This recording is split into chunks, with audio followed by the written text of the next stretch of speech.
நல்லா பேசுறதார் வயிற்று வலிக்குன்னு சொல்கிறாங்களா இல்லையா? போய் உடனே ஆஸ்பத்திரி போனால் இறனியாக இருக்குன்றாங்க. காரணம் ஃபாஸ்ட் ஃபுட்டு. நம்முடைய கலாச்சார உணவை மீறிட்டோம், அவ்வளோதான். ஆயிலை குறைத்து கொண்டோம். அதாவது 1980க்கு முன்னாடி பிறந்தாலாம் நாட்டுக்கோழின்னு ஒருத்தர் சொல்கிறாரு, நான் சொல்லலை. இப்போ இருக்கிற பசங்களாம் பிராய்லர் கோழிங்கிறாரு ஒரு ஆள், ஒரு டாக்டர். இப்போ இருக்கிற பிராய்லர் கோழியா, நம்மளாம் நாட்டுக்கோழியாங்கிறாரு.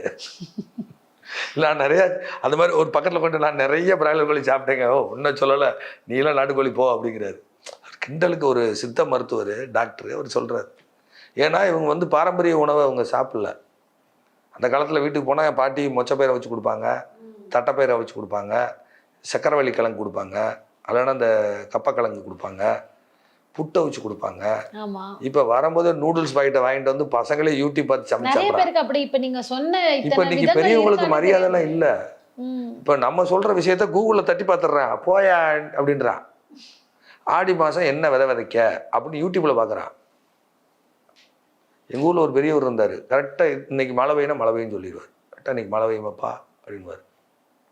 எப்பா இன்றைக்கி எது களத்தில் காய போடாதீங்க, தார்ப்பா எடுத்து மூடி வைங்க, இல்லை களத்தில் மூட்டை கட்டி அள்ளி வெளியே போட்டுருங்க, உள்ளதுக்கு போட்டுருங்க, குடவுனில் மச்ரூமில் உண்டி வை. எங்கள் ஊரில் மச்ரூம்னு சொல்லுவாங்க, சன்னலே இருக்காது, அங்கே உண்டி வை அப்படின்வாங்க.